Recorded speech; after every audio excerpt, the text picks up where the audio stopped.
necessary for a prayer. Let us pray.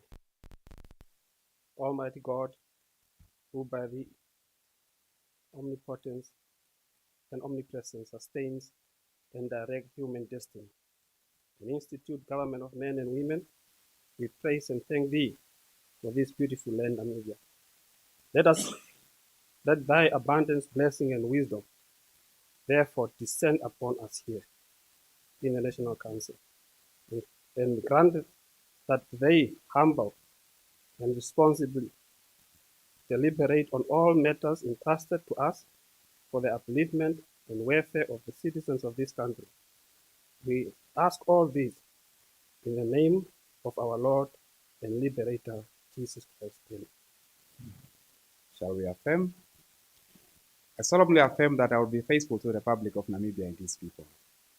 I solemnly promise to uphold and defend the constitutions and the laws of the Republic of Namibia to the best of my abilities. So help me God.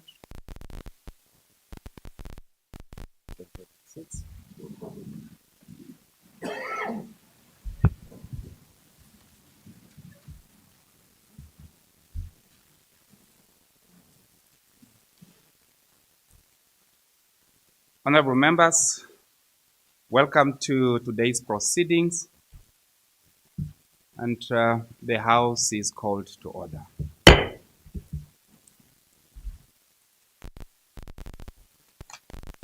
We have no official announcements to be made today, apart from the remark to be made at the end of the proceedings. That then leads us to the routine order. Any petition? None. Any report of the select standing committee? I see none. Any report and papers? I see none. Any notice of motions? In fact, it's the last day. There is no way that you can raise the motion again. All right, I see none. Thank you so much.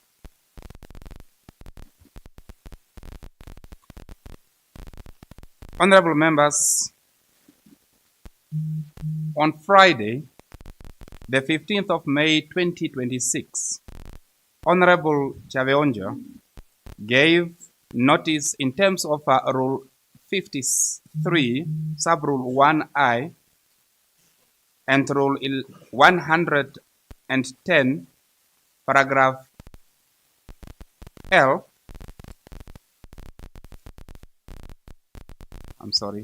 Sub-Rule 1, read together with Article 37 of the Namibian Constitution, that on Tuesday, the 19th of May 2026, he will ask the question to Honorable Hans Aikali, the Deputy Minister of Works and Transport. I now would like to ask Honorable Chaveonja to put the question.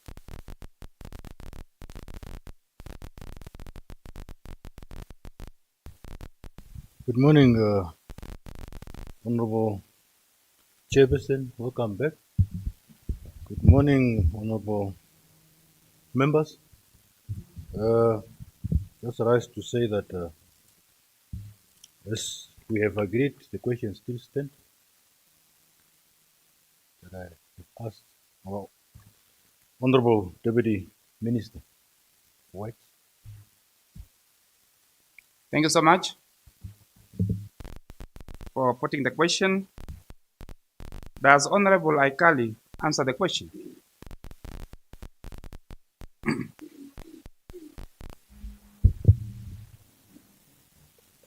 Honorable Chairperson, honorable members, good morning. Yeah, I want to thank Honorable Chaveonja for the questions regarding the cross-border trekking, road damage, levies, and the railway. Honorable Deputy Minister, I'm not too sure if that is the voice that I know of. Oh, sorry. Sorry, Honorable Chairperson. Good. I said I want to thank Honorable Challenger for the questions. Honorable Chairperson, these questions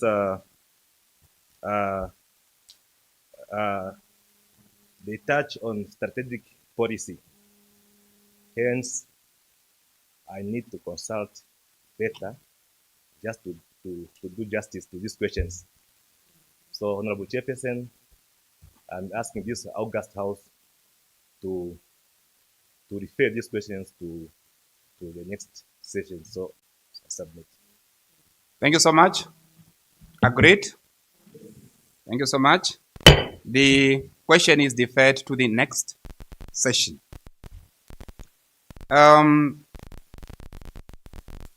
Honorable members, the Secretary will read the order of the day.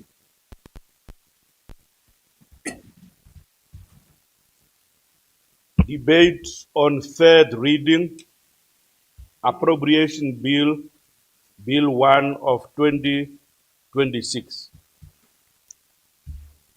Thank you. I should mention here that you have done very well during the second reading and the committee stage.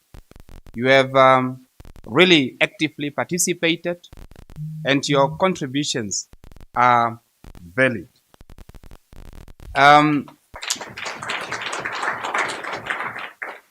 As we send off this bill, I would like to still give you another chance again for you to do a summary of what you have read throughout and make a deserved send-off to this bill. I now ask members for a discussion, starting with Honorable Katemba.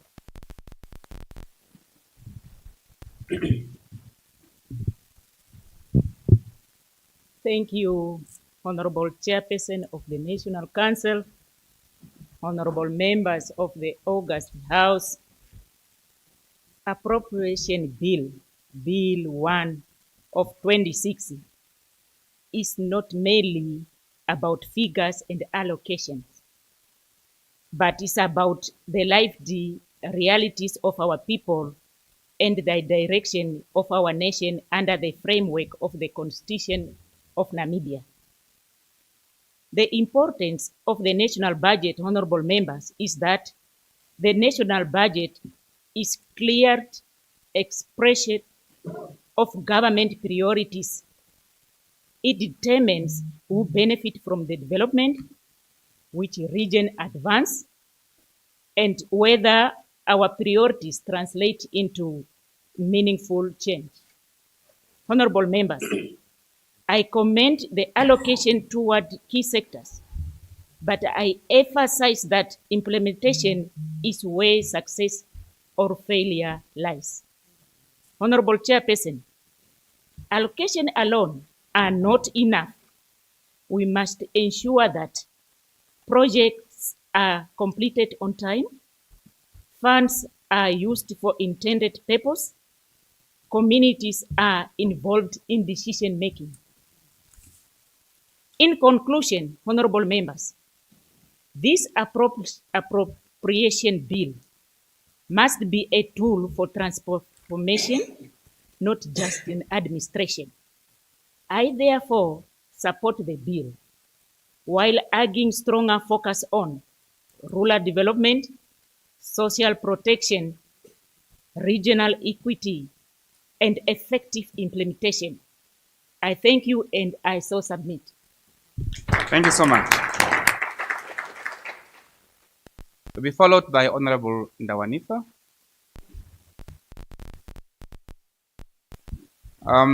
The ones that I'm giving chances now are those that have indicated earlier, but that does not impede those who would like to indicate from the floor. You can still raise your hand. I will notice that. Honorable Ndawanifa, my apology for that, but the chance is now given to you. Yes, Honorable Chairperson, honorable members, of course, honorable standing committees, fellow members, I rise to add my voice to this appropriation bill, Bill 1 of 2020-2026. During the third reading, not to amend detailed figures, but rather to make a strong political case for why the allocation of national budget must be respond to the needs of the people of Namibia, including Ohangwena region, particularly those who live in rural and peri-urban areas. Honorable Chairperson, allow me to sincerely thank the Minister of Finance, Honorable Erika Safuda, by allocating this good budget with a good will. Equally, I want to thank honorable members of this August House for going through and scrutiny of the bill and make relevant recommendation towards this particular bill. Honorable Chairperson, I further want to appreciate the government efforts and its national development goals, such as Vision 2030 and NDP 6, those their aspirations and being realized through medium-term expenditure framework for 2026, 2027, 2028, 2029 that aims to tackle poverty, job creation, youth empowerment, local beneficiation of natural resources, economic transformation, food security, and service delivery. This budget demonstrates government's commitment towards economic growth, social protection, quality education, health and social services, and infrastructure expansion despite physical pressures facing our country. Honorable Chairperson, while we appreciate the allocation made by the government, communities in our Ohangwena region and elsewhere in Namibia continue to face serious challenges relating to water access, rural roads, connectivity, unemployment among youth people, health services, rural electrification, and border infrastructures. It is our belief that the respective sectors will be able to allocate those resources equitably based on regional and local authority council submissions in order to build the gaps in the communities. Honorable Chairperson, the allocation to all votes in the appropriation bill brings hope to the people of Namibia, particularly the people of Ohangwena region. However, I want to say something on the following votes, such as votes 10, 24, 37, and 39. In relation to vote 10, education, we really want to thank and applaud Her Excellency Dr. Netumbo Nandi-Ndaitwah, the first President of the Republic of Namibia, for placing education as the first priority, and of course allocate a very good budget to this particular vote. So he deserves a round of applause. During the debate of this appropriation bill, many projects of the construction of new primary schools, secondary schools were reportedly budgeted for through this provision of this particular budget. This good allocation equally gives a hope that the realization of the construction and additional institution of higher learning in regions such as NAS in Ohangwena region so will be realized. Honorable Chairperson, looking at vote 37 agriculture, I want to comment as follows. Agriculture, land reform, the budget must consider the following, Honorable Chairperson. The construction of canal from Rakana along the borders between Namibia and Angola along Ohangwena to Kavango West region will serve for agricultural activities and theft reduction, cars and livestock, as well as to make border patrol easy. Honorable Chairperson, the totality realization of Aquifer 2 reduces the water scarcity in Ohangwena and Oshkoto, Kavango West, Kavango East regions, and elsewhere in Namibia. Honorable Chairperson, the UN General Assembly Resolution 64 out of 292 passed on the 28th July 2010 compels government states to recognize the right to safe and clean water and sanitation as a basic human right. It's also higher time for Namibia to consider and honor this resolution, that the government redirects its resources from this budget to make sure that every Namibian has access to safe and clean water as well as to sanitation on a daily basis.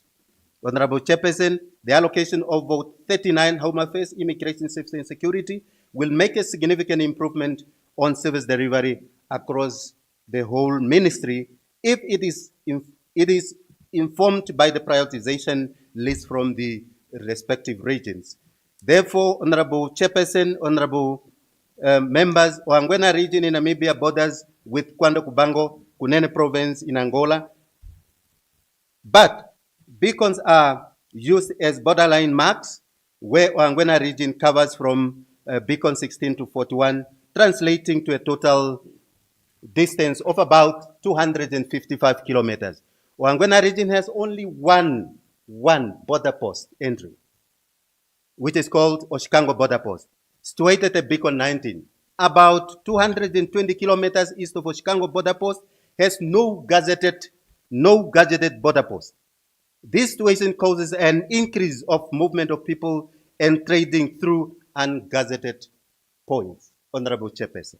Therefore, through this budget, I think the provision will be made so to make sure that at least along the borders, we have got enough gazetted points so that we can make access to these people to move in and out from both countries in terms of trading, in terms of farming, in terms of visiting other families across the border. So, Honorable Chairperson, the total number of approximately 2,000 learners were recorded schooling in Ohangwena regions, schools from Angola on daily basis during 2030-2024. Hence, sharing borders is equally sharing family relationships along the borders, and there is always a need for all much needed services, being education, being health services, grazing, and family relationship to be made accessible, Honorable Chairperson. In pursuing of effective execution of facilitation of lawful migration and trading, there is a need to gazette more entry posts of entry in the Angwena region at places such as Okaruparelona, Omarapapa, and Engosi. We need at least 3 more entry points. Imagine a person that can move 220 kilometers to Kamoshkango border post to make, let me say, maybe livestock were stolen. Then to make the necessary arrangement for exiting the country to another country, you have to prepare all the necessary documents. But imagine to travel a distance of 220 kilometers. I think we need to do something through this provided allocation to make sure that we gazetted the entry point. Not only in Ohangwena. You talk of Oskoto, you talk of Msati, we talk of Msati, you talk of Kavango West, Kavango East, Zambezi. All along the borders, we need to have enough entry posts. Therefore, we appeal the Minister of Home Affairs, Immigration, Safety and Security through the esteemed Chief Immigration Officer of the Directorate of Immigration and Border Control to coordinate with MILCO to ensure that new gadgeted entry posts of entry are established along the borders from the allocated budget. Honorable Chairperson, bear with me because all along I did not participate and contribute, but with time I think you do diligence to me. Honorable Chairperson, the budget allocated to this vote should also address the issues of stateless people. Stateless people is a very serious concern. We are having children that are not accessing tertiary education because of unavailability of national documents, but they are born by stateless parents. So therefore, there must be a very serious concern, serious action to make sure that through this budget provided, we put up some programs that will address the issue of stateless people so that we make sure the young ones, those some of them that maybe will be the presidents of this country, will be the ministers, will be the honorable members of parliament. But because of an unavailability of the national document, these children, the young ones, remains with their parents at home without accessing tertiary education. It's a very serious concern, and I request and appeal the government to take a step forward. But of course, as we are, Honorable Chairperson, as we are talking about the issue of transportation, Honorable Chairperson, allow me also to talk about, I was talking about the issue of stateless. So if I have to proceed to vote 20 for transportation, Honorable Chairperson, so one of the biggest vehicle of economic growth and rural development is roads infrastructure. But when you look at the budget provided, Honorable Chairperson, it's very minimal. If we are to address one of the projects which is very expensive in this Republic of Namibia is roads projects. So a distance of 32 kilometers is already about 40, 50 million. And imagine for one road. Therefore, this allocation, Honorable Chair, I think is not good enough. So we request the ministry, of course, to allocate more funds. We have got a number of roads across the regions, and community members are claiming that they want to be connected. They want to be connected. So me, myself, who is speaking, every time throughout the radio, the communities are claiming. For the past 15 years that I've been in the office, Honorable Chair, they are claiming to say, Ndawanifa, what you are doing? Ondobo Shigambo, other cities are Ihonya, so Odibo Shigambo. These issues, what are you doing? Because they think being elected, you are the one to allocate the fund. So with that, Honorable Chairperson, I'm saying the flood is striking Ohangwena region. So about 15 schools closes during the flood.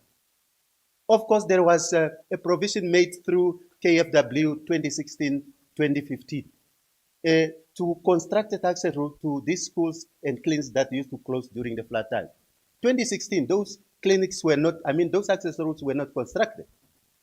And the budget was made, but the responsible sector did not implement timely to make sure that this access school closes. The issue of Singunguma, combined school. The issue of Ongala, combined school. They close from 1 month to 2 months.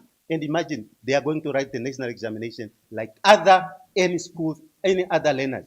But they have to break for 2 months. So, of course, we have to applaud Honorable Chairperson, the Minister of Works and Transport. This time around, we are having the floating bridges at Singunguma. But that is not a permanent solution. Yes, another round of applause. That is not a permanent solution. That's a temporary solution. But we are looking for a permanent solution.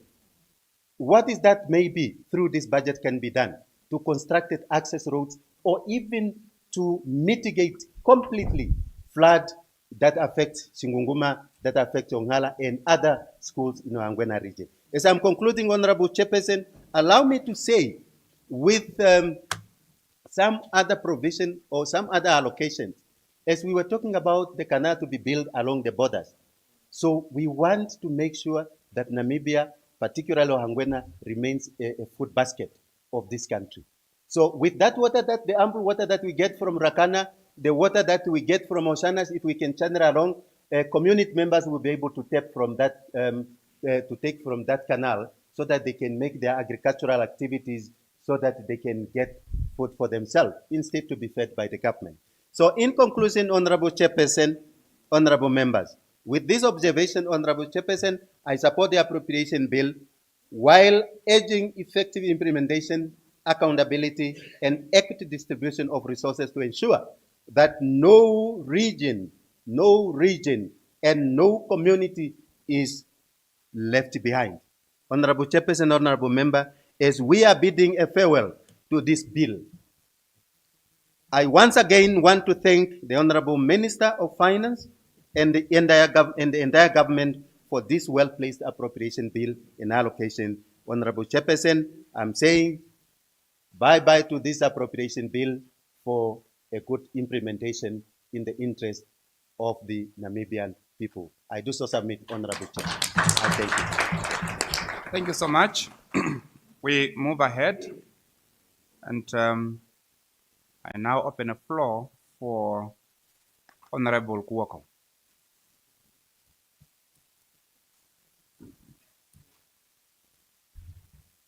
Yeah, thank you, Honorable Chairperson and honorable members. Good morning. I also arise just to comment and send off the appropriation bill,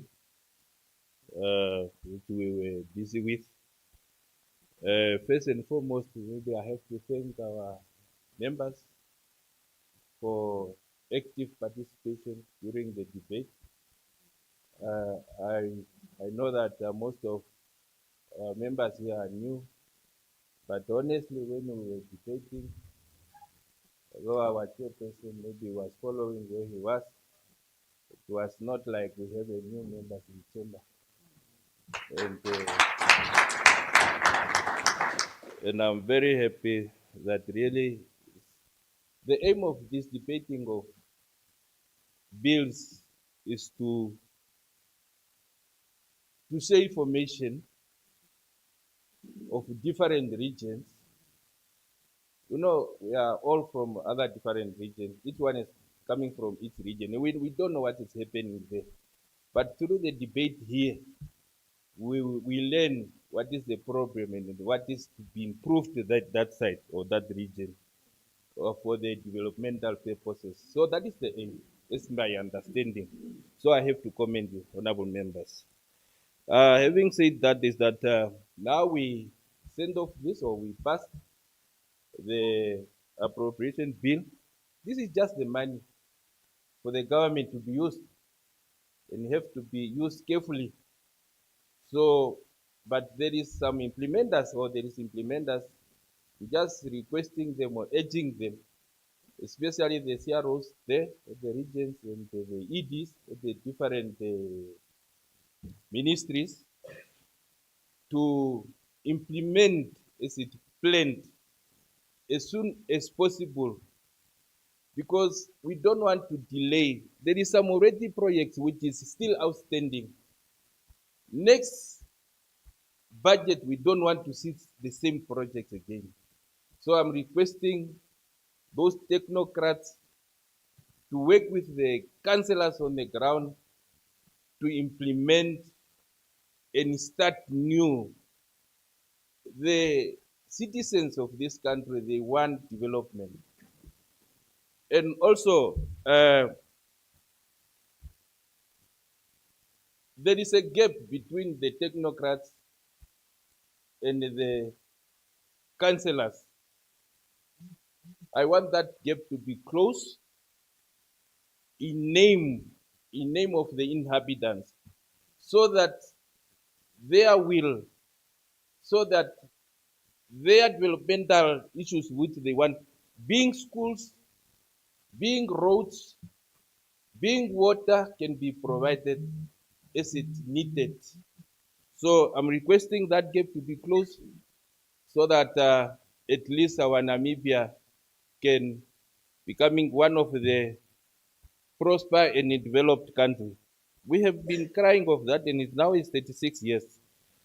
Having said that, I'm also requesting the office of the Prime Minister at least to continue provide the drought relief.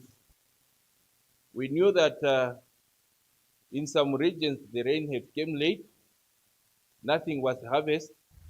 So I'm requesting that that program have to go, is to proceed, and also a team have to be sent out to go and verify or also make sure that what is reported here or what I'm saying here is true or not. So that is my request to the OPM. While I'm there, I have also to thank our Prime Minister, Right Prime Minister Gurare, Elia Gurare, for he secured something for us, 1 billion, together with the Ministry of Environment, aimed for the conservancies, 1 billion. Billion is too much money. I have to thank him. Honorable member, are you saying it is too much and it should reduce? Okay, you see, we have to think that one. You know, this English is just come in. That's why we say we have to have. That's why I'm one of the people advocate that we, maybe if it's not Swahili, the other language have to come so that we can express ourselves better than that. Yeah. Uh, Really, the 1 billion, it will assist our conservancies. We know already we're having a problem. As I'm standing here in Kunene, our farmers who were at least thought that at least this time they will harvest, their crops was destroyed by elephants. So I think from this money, 1 billion can be earmarked to compensate those people at least, and also to have some enough cars from this money, so that, because there is an issue whenever you report no, there is no transport, some of us we end up fueling those cars to go and rescue the situation. So I think that this money have to be used to purchase enough vehicles for the Ministry of Environment, also to give one to each and conservancy, so that they can humbly arrest the situation on the ground. So I'm requesting that money and our people at least to be given that chance to have a stake as soon as possible from that money, so that our farmers, we cannot come again to our constituencies and we become always to give out. Like me now, as I'm saying here, when I go back, maybe I'm already don't have enough money. I have to give to buy some here and there food for our people. Having said that, honorable members, honorable chairperson, I think that I'm relying on the implementation. Next time when we come here, we talk about the budget. Most of the project is implemented. I thank you. Thank you. Honorable Angula.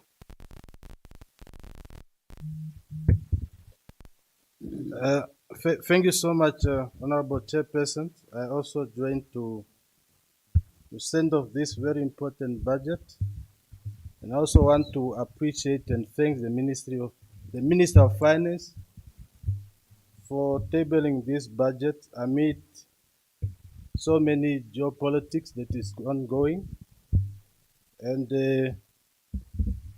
we want to thank very much collectively with all those that have been behind in making sure that this budget at least address some of the challenges that we are facing. I just want to say that now that we are sending off this budget, what we want to see is the dust in all four corners of our country, more especially in Oshikoto regions. We want to see to it that at least the issue of waters has become something of the past, because every August toward December, the east part of Oshikoto is always dry, and that I believe it's now time at least to arrest these situations. We cannot continue again and again for our people to not having water. So hence I'm saying, as we are sending off the ministries responsible for water distribution, because we are saying that water is life. So hence we want to see that to it that at least collectively for other sector like NAM water, there will be sufficient water come mid-September and toward December. Equally, I also want to see that there were some projects that were launched, more especially roads. But up to now, those roads, did not really take from the ground. So hence, we have now made our people, the aspiration of our people, we have made them to believe that our government is doing something. Since we are saying those projects that were launched, we want to see to it that at least the dust is now happening in those roads, so that at least our people at least will have faith and belief in our government. So equally also the Ministry of Urban and Rural Development, I was informed that this is one of the ministries where invoices are piling almost to $1 billion, and it's because of the release of the budget that is now handicapping for this particular people to be paid.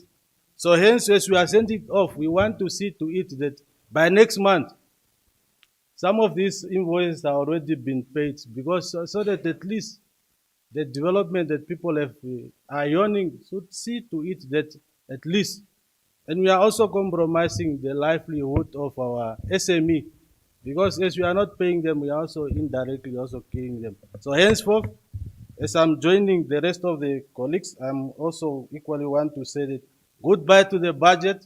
We've done justice.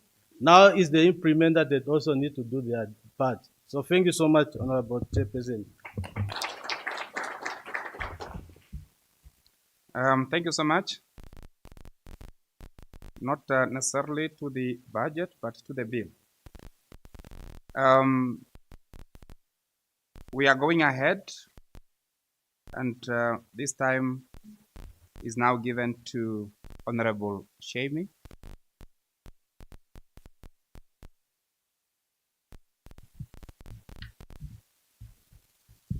Yes, thank you very much, Honorable Chairperson.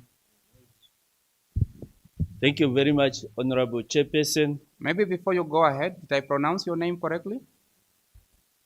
Yes, Honorable Thank you so much. Chairperson. Yes. And honorable members, good morning. Once again, I would like to thank the Ministry of Finance under the leadership of Honorable Shafuda for a well-done budget. Thank you. Honorable members, moving forward, we are looking forward to the implementations of this appropriation bill so that it impacts the life of our people as intended for.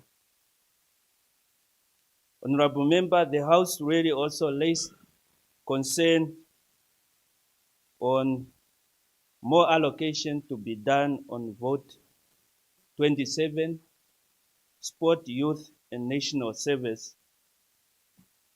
The National Youth Council is an entity that is established by Act of Parliament. But what we are seeing is that the youth in that structure from constituency, they are not being remunerated despite them given portfolios of chairperson of youth forum to attend to the needs of other youth in their constituency. That makes it difficult for them to assist other youth because there are no remunerations and there is also no facilities for them to operate from, especially most of the constituencies, where there is no even youth multi-purpose centers. Honorable Chairperson, honorable members, the House equally had concessions that additional funding should be sourced to make allocation on vote 17, urban and rural development, to improve access to affordable housing, servicing of land with electricity, sewer, water, and improvement on waste management in all local authorities. Lastly, honorable member, a good allocation is observed on vote 24, transport. However, the demands of new roads and rehabilitations and upgrades is still a big demand. Therefore, honorable members, I conclude to request that the entire B1 roads from Windhoek to Ruakana, from Windhoek to Ketmans, from Windhoek to Waves Bay, and from Grootfontein to Katima, it should be upgraded to dual carriageway.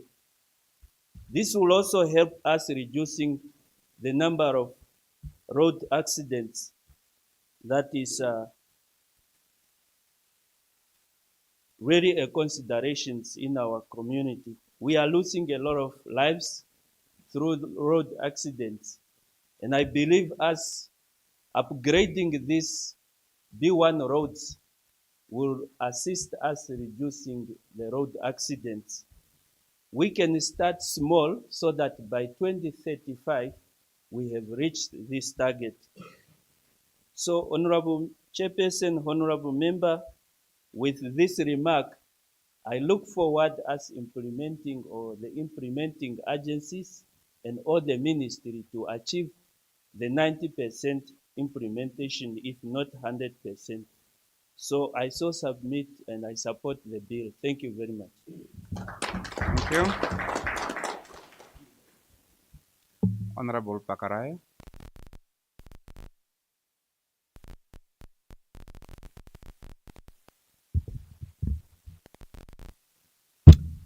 Thank you very much.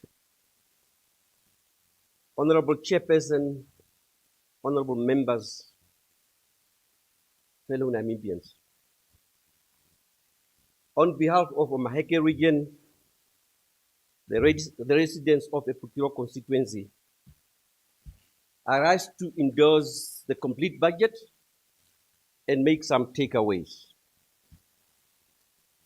As noted in the Parliamentarian Handbook of Namibia, documented experiences worldwide suggest that parliamentarians can contribute to good financial governance by expanding their oversight role throughout the budget cycle. Parliaments ensure good governance through regular approval of annual budget and oversight government spending. Although Parliament might not have the constitutional power to directly modify or increase spending proposed in the appropriation bill by the executive, it still plays a vital role in overseeing the budget. Lawmakers are able to influence fiscal policy through profound debates, detailed examinations of government ministry by committees, and engagement with public via hearings. These processes strengthen accountability, promote transparency, and help ensure that government spending reflects the needs and the priorities of the public. Honorable Chairperson, honorable members, our peers in the Interparliamentary Union, IPU, and Commonwealth Parliamentary Association, CPA, has budget committees. And I want to repeat that, has budget committees with far-reaching powers as laid down in the Public Financial Management Act. Notably, in this regard is Kenya, Public Financial Management number 18 of 2012, on elaborative document of 192 pages, which provides the Parliamentary Budget Office with wide-ranging powers, among others. For the sake of time, Section 10, subsection 1, I will cite A, B, G, and H. A, that states that Parliamentary Budget Office shall provide professional services in respect of budget, finance, and economic information to the committees of Parliament. B, prepare reports on budgetary projections and economic forecast and make proposal to committees of Parliament on any bill that is submitted to Parliament that has an economic and financial impact. Making reference to the fiscal responsibility principles, to the financial objectives set out in the relevant budget policy statement. H, propose where necessary alternative fiscal framework in respect of any financial year. Honorable Chairperson, honorable members. Similarly, Namibia has adopted a participatory approach to budgeting, with Parliament being the supreme oversight body as per its constitutional mandate discussed below. However, the State Finance Act 31 of 1991 falls short by excluding Parliament in the whole budget cycle or budgeting process. The proposed budget committee is premised on the role of Parliament in budget process, which centers on representation, empowerment, scrutiny, and approval. The idea to start small with a committee that can be more confined to scrutiny and approval of the parliamentary budget. By so doing, Honorable Chairperson, this committee will be capacitated as time passes, could evolve in a parliamentary budget and appropriations committee with expanded powers and mandate of scrutinizing the entire national budget before tabling it in the National Assembly. The proposed budget committee is a possible way to cut lengthy debates in the National Assembly, leaving the National Council enough time to review the budget and expedite its signing by the President at least by end April. The motivation will be the impact on project implementations, which leads to money be returned to fiscus. I therefore support the entire budget and stand ready to contribute to its effective implementations. And I have to thank the Minister of Finance, Shafuta, and Her Excellency, the head of the Republic of Namibia. So I submit. Okay. Thank you so much. Followed by Honorable Joseph.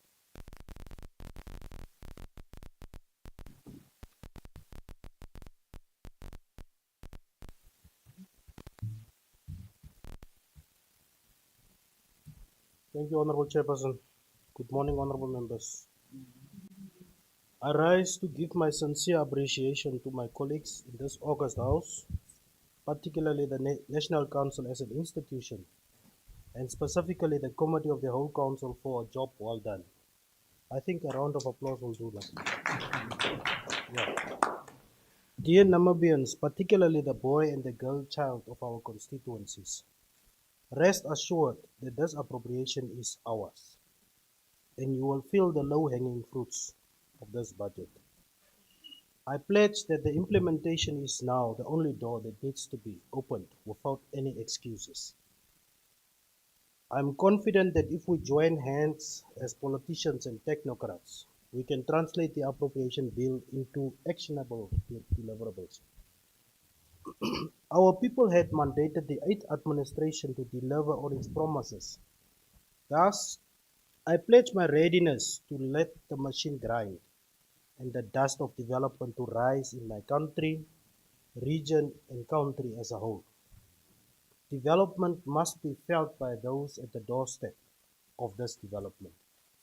Long live the Republic of Namibia. Long live the sovereigns.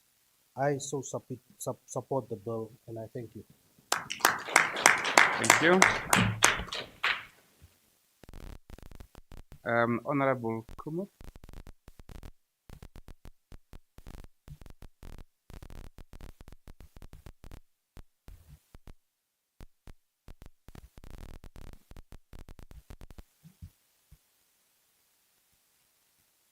Honorable Chairperson, honorable members,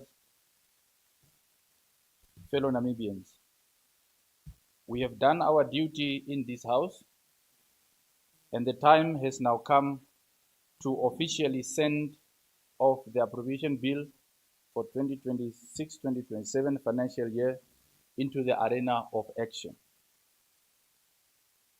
This bill leaves our chambers today not just as a financial document, but as a living blueprint that places the hopes and dreams of Namibians citizens at its very core.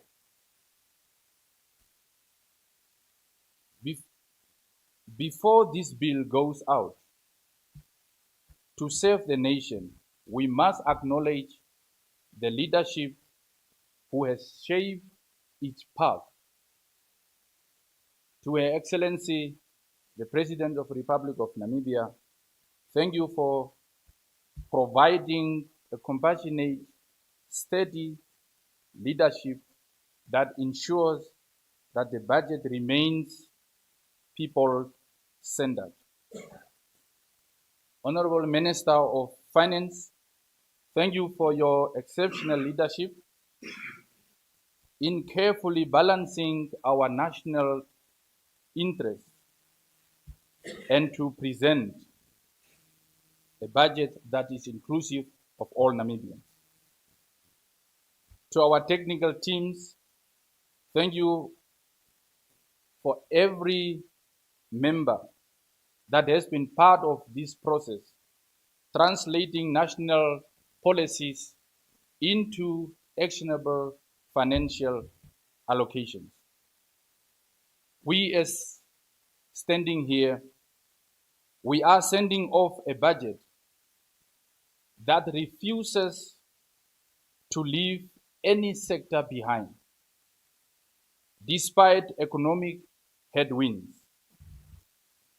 And the high allocation given to key ministries prove that our government is actively planning for the long-term well-being of all Namibians. As this bill goes forth, it carries a powerful, life-changing mandate, a mandate of land aimed with increased funding to purchase land for resettlement, simply to restore dignity to our people in Namibia.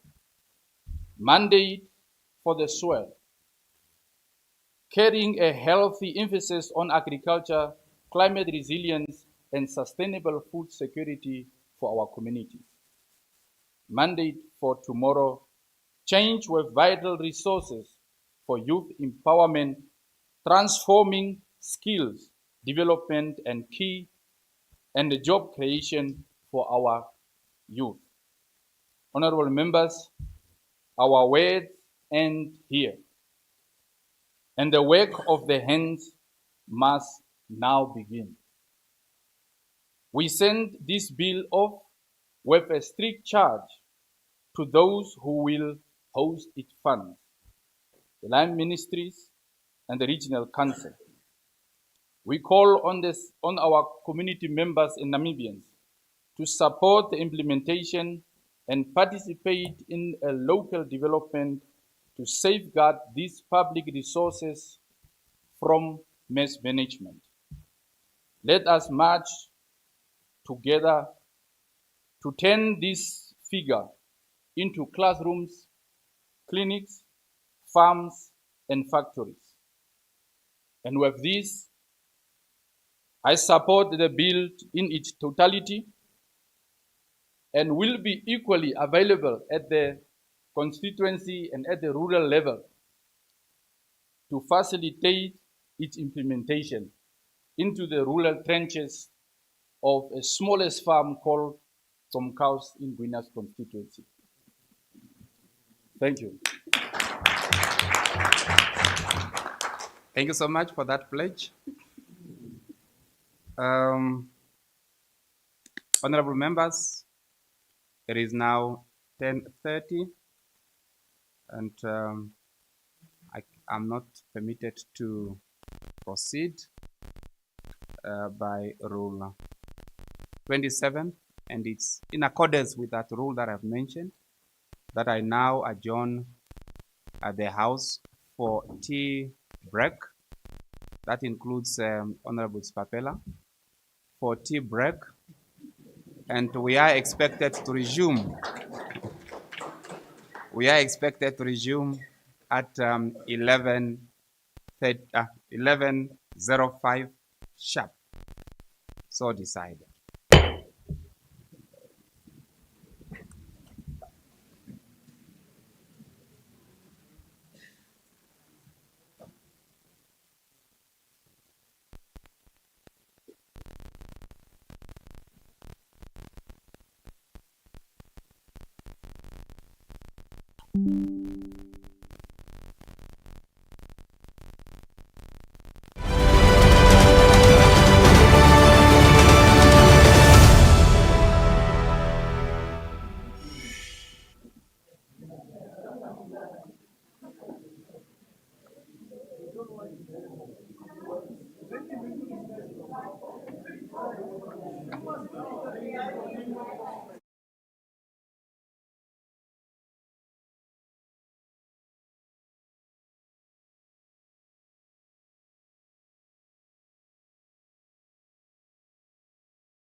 take our seats.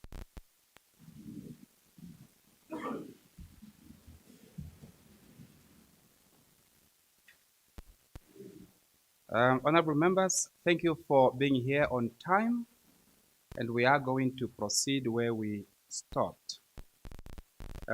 We are still busy with the deserving send-off of our appropriation bill, Bill 1 of 2026. I now recognize the hand of Honorable Roy.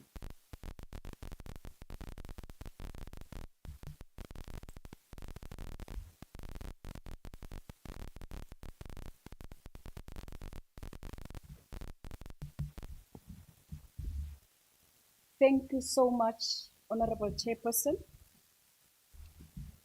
As we bring this important debate on the appropriation bill to a close, allow me to commend all honorable members for their valuable contributions towards shaping the developmental direction of our country. This budget must now move beyond policy discussions and translate into tangible service delivery for our people on the ground. The ordinary Namibian expects improved roads, quality healthcare, better education, employment opportunities, water provision, proper sanitation, safety, and dignified living conditions. Now, in regions such as Hardap and particularly Marindal Urban Constituency, our communities continue to face challenges relating to unemployment, lack of service land, drought conditions, rural to urban migration, inadequate sanitation, and limited access to essential services. It is therefore our collective responsibility to ensure that the implementation of this budget responds meaningfully to the realities faced by our people daily. Honorable Chairperson, our people are not expecting miracles overnight, but they expect commitment, accountability, visible progress, and leadership that puts their interest first. As leaders entrusted with public responsibility, let us ensure that every dollar appropriated under this budget is utilized effectively, transparently, and for the intended purpose of uplifting our lives and the lives of our citizens. With these few words, Honorable Chairperson, I want to thank the President of the Republic of Namibia, Her Excellency Netumbo Nandi-Ndaitwah, and our shorty, Nubukupus, the Minister of Finance, Statufa. Thank you so much. Thank you, and thank you. I so submit. Thank you. Honorable Brandt.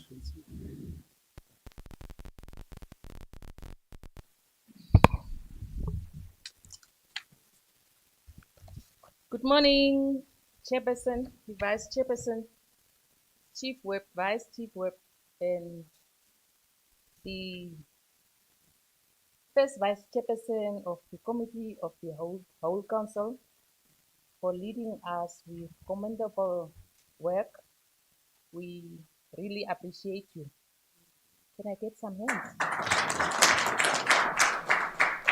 Yeah, let me thank the Almighty God for blessing me with this beautiful family of the National Council, and also at the same time the Ministry of Finance for the well-prepared budget.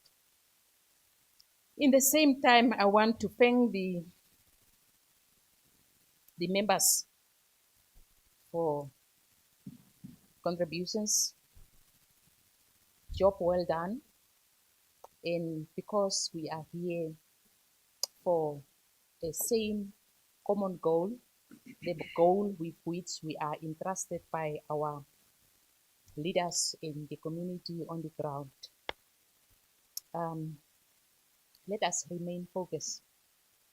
The same time again, there is one thing that I have left out during my contributions during this week.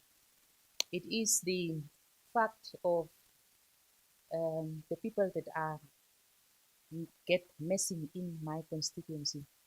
Congress constituency, which is a vast constituency, which is part of it a desert. People are getting missing. The Ministry of Safety is doing their job, but then they just come up to a certain level that they help search these people. Some of the people that has get missing in Congress constituency has still not been found. And today I'm also standing here, a lady, a 69-year-old lady that has went missing on the 7th of this month and still not has been found. Every time a person went missing, if the police and the defense force can do or put in much effort, then these people will be found on time. Sometimes we only receive bodies that are decomposed, sometimes only bones. And with this, I'm pleading to the Ministry of Safety to go out and help this community down in Omachete area to find this body. It's really, really not a good thing to sit and wait for the family members to get bad news. At least even if you cannot receive a person in life, maybe to just also receive the bones, then the family members are happy. With that, I only want the Ministry of Safety to put in more effort, not just to go out and make small tents and then go back. I'm pleading. And with this, I'm also wishing every one of us the safe travels when we are going back to our constituencies, the constituencies where we are coming from and where people are waiting us. And I wish everyone good health, and so we can meet again for the next session. Thank you. Thank you so much, Honorable DM. We are going ahead. I now recognize Honorable Amjindi.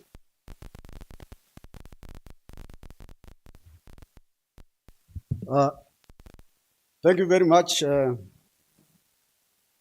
Chairperson, Honorable Member. I rise to say goodbye to Appropriation Bill 1, 2026. I want to start by saying, Honorable Member, budgets are more than figures on paper, but it's our promise to our people. Today, we send this appropriation bill forward as a shared commitment to deliver better in the stronger economy. Now, the debate here is ended, and the work of delivering good service has begun now. To me, this budget, it's more people-centered, it's more student-centered, it is more productive orientation, it is more financial prudence. Furthermore, I would like to take this moment to thank our 8th administration and our SWAP party-led government and the leadership of Her Excellency Dr. Netumbo Nandi-Ndaitwah for reaffirming commitment to youth empowerment, entrepreneurship, and job creation.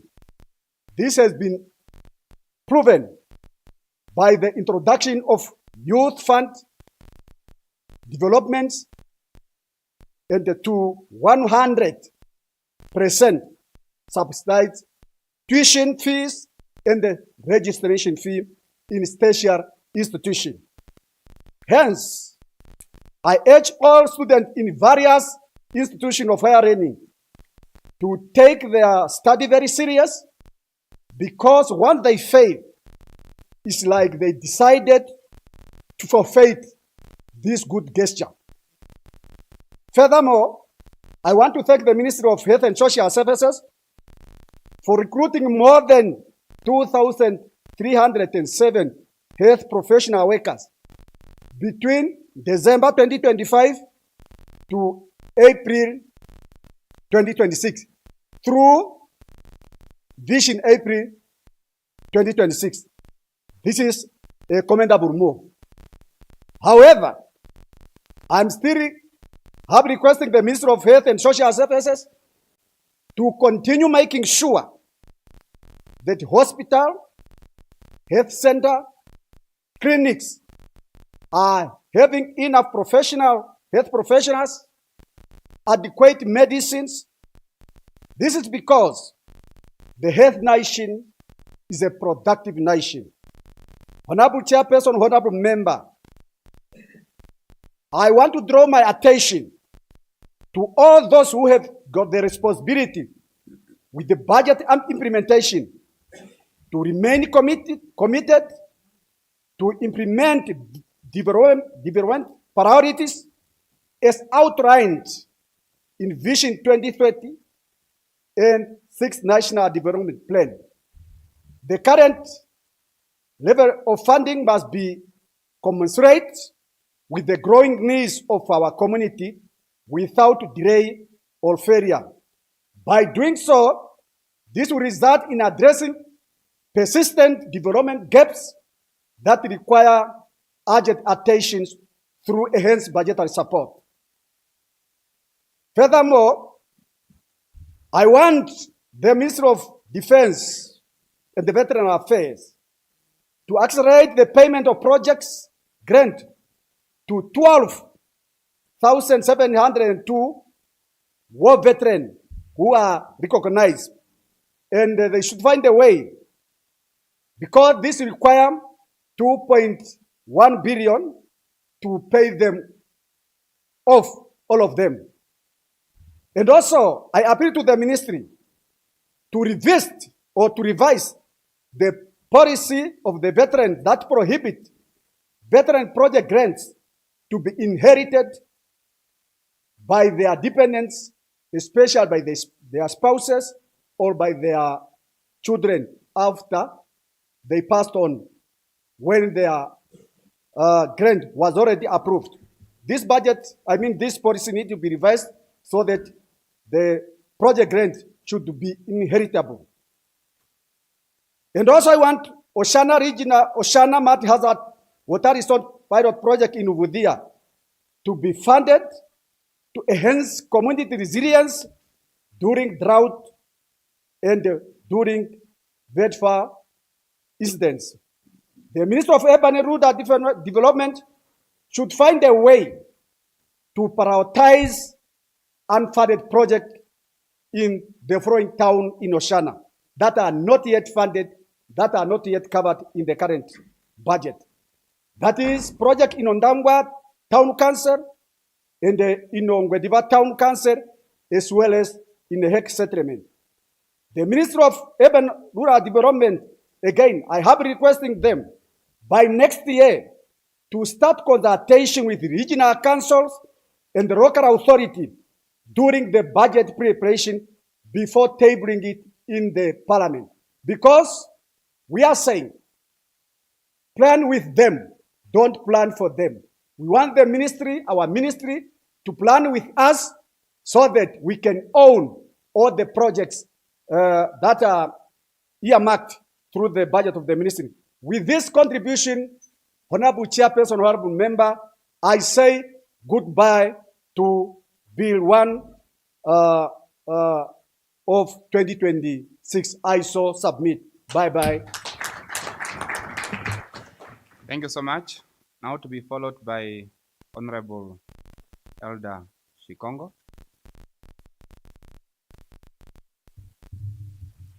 Thank you, Honorable Chairperson, Honorable members.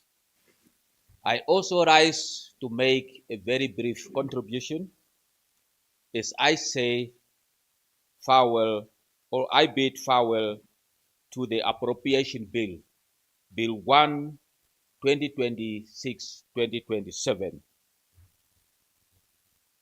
In the first place, I want to appreciate the Honorable Minister of Finance for tabling this people-centered budget. The budget which focused and is grounded on the realities of service delivery. This budget is meant to fund for all public infrastructures development and many projects across all 14 regions. These include all projects, planned activities, and in some cases, ongoing projects as clearly outlined in MTEF 2026, 2027 to 2029. Once all these projects are well implemented timely, it will surely improve the living standards of our people. This will only be realized if all budgeted figures, all budgeted money are put to good use. Honorable Chair, honorable members, strategic and timely considered investment will not only address current development gaps, but will also safeguard the future of our communities, because the cost of inaction will be far greater than the cost of proactive investment. It is therefore my humble request that this budget be implemented proactively in considering favorably to all funding priorities in order to ensure sustainable and inclusive development across all regions. I wanted also to highlight some of the activities in Oshana, but I think Honorable Amjidi has already, highlighted the issue of Oshakati to be elevated to a municipality, the issue of Ongwediva, which has received little funding, the issue of a Heke settlement, and Ongwediva, which has not, Ondangwa, which has received only 500,000 for the implementation of some of the projects. I think those could also be reconsidered during the mid-year review. Honorable Chair, honorable members, if all this budget be put into good use, I think the theme of the budget will surely be realized, which is people, productivity, and implementation. Thank you very much. I so submit. Thank you. Thank you so much. Be followed by Honorable Garwa.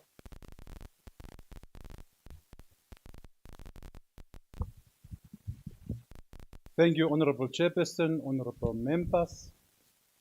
I rise to briefly contribute and say bye-bye to the appropriation bill. Even though 28 billion has been allocated to education, vote, the education budget will never be enough in principle.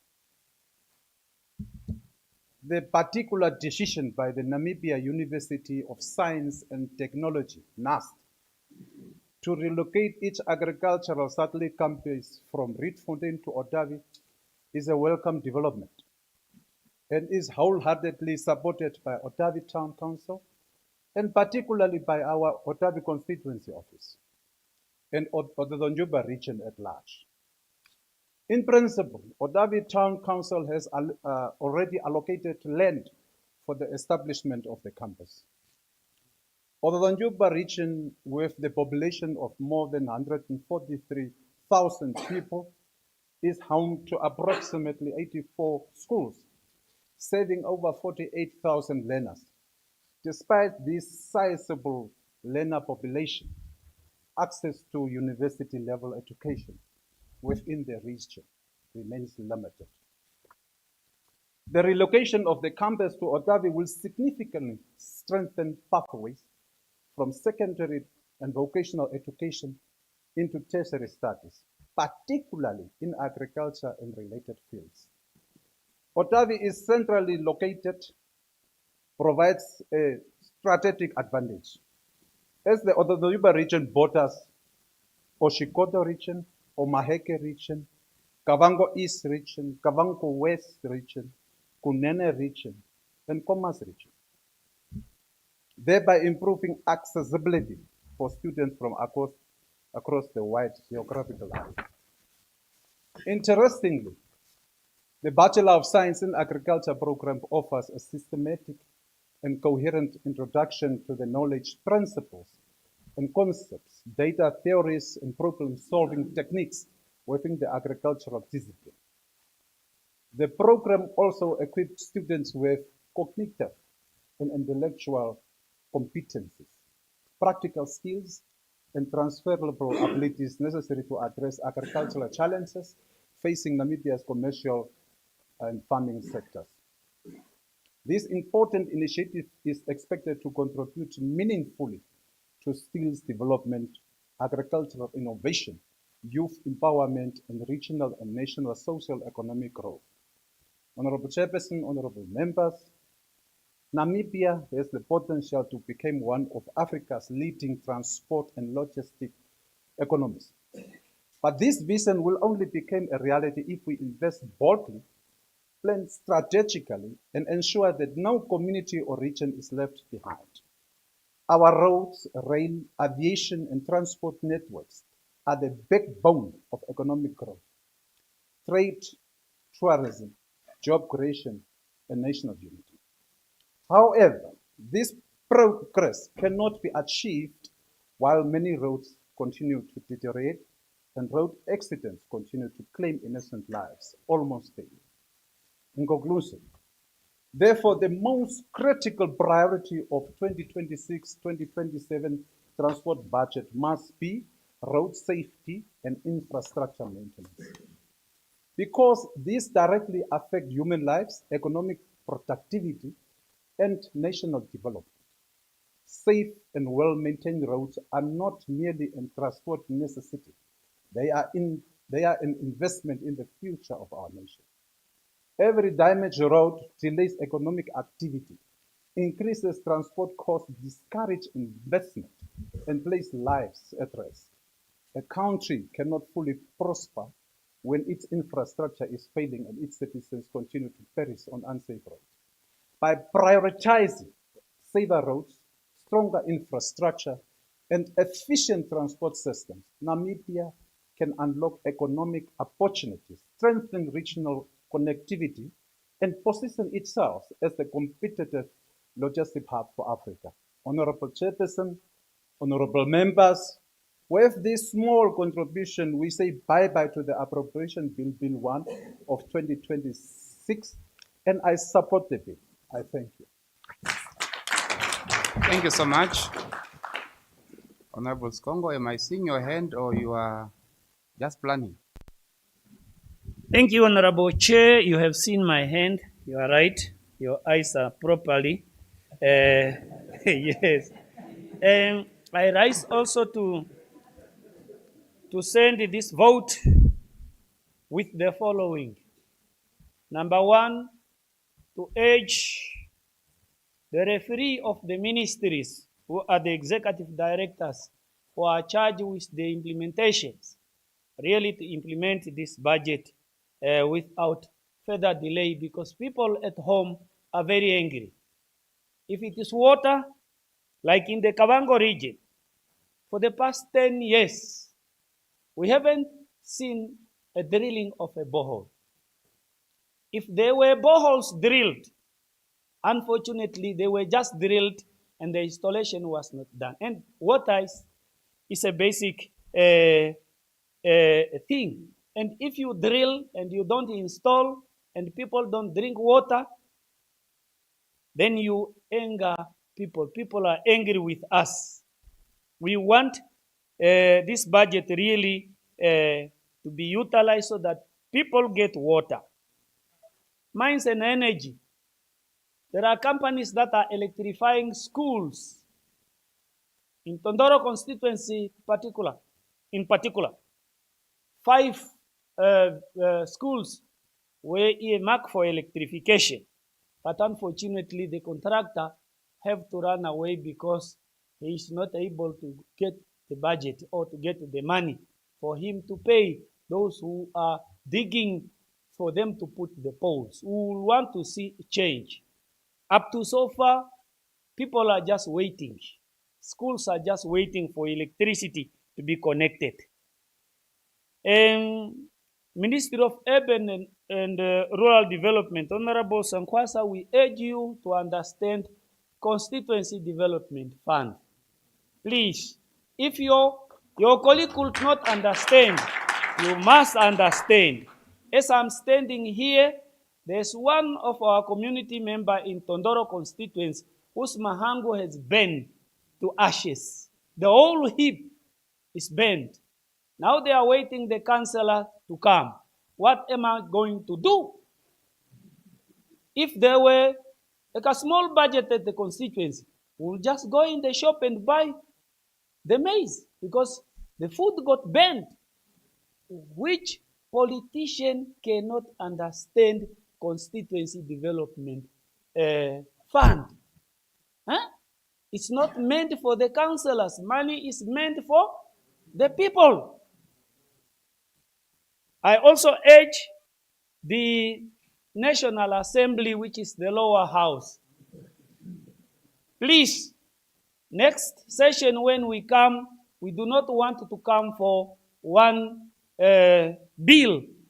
We must come with at least to tackle 2 or 3 bills.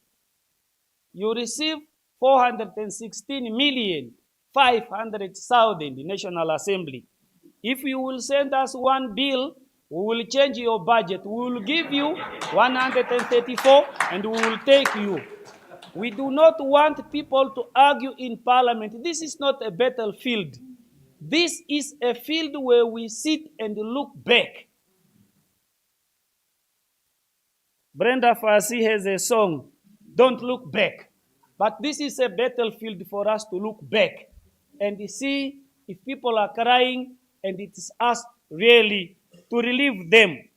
We do not want members, honorable members, to pinpoint fingers, to quarrel. Let us quarrel for us to develop Namibia, because Namibia is the only country God gave us, and everybody needs to stay in Namibia only when we develop Namibia properly. So with that, I want to see my road, Bururu Charikat line, that was proposed in 2005 to date, and it's 33 kilometers, and it's a road that connects us Tondoro and the Mankumpi constituency. But for the past 20 years, now it's 25 years, we proposed it 2005. Up to so far, the budget is not even being seen in this MTF. But there was a 30 million last year. And I urge the Honorable DM of our Ministry of Works to see Roads Authority for them to tell you, Honorable Minister, Deputy Minister, where is our 30 millions? Because communities are angry. When they see me, they are angry. as if I'm the one who vanished their budget. But we want this road to commence, and also the district road 3469 Mbeyo Erago, that was groundbreak last year, 16 November 2025. The contractor was shown. Up to so far, there's nobody on site. I have to repeat it to say, if we don't have a budget, let us not do the groundbreaking. To any project, let us not create perception. We anger people. People are angry. Let us not continue making them angry. So finally, I read this MTF, but I was provoked, but I was just encouraged by Lucky Dube song. Affirmative action is not a way of bringing puppets to where they do not belong. But one of vote 15 at page 683, I think this is a book, a document, a national document. Everybody read it. What is inserted in here does not belong in Kavango West. But when you calculate this is a 3-year rolling budget. When you calculate the first year, 2026-2027, it is as if Kavango West have received 200,171,000, which is not true. Because if you remove that vote now, because we don't have Ondangwa Tenari. We don't have Ondangwa Tenari. But we know Ondangwa is in Ocean. But when you put it in the Kavango West, it's a misplaced. And then it adds to the region and it angers people. Let us prepare this budget properly so that it cannot frustrate people. And when they read what is due to them is due to them. With those, I submit. Thank you very much. Thank you so much, Elder Sikongo. I was talking of Elder Shikongo, now Elder Sikongo. Okay, we are going ahead. Honorable Chabeonja.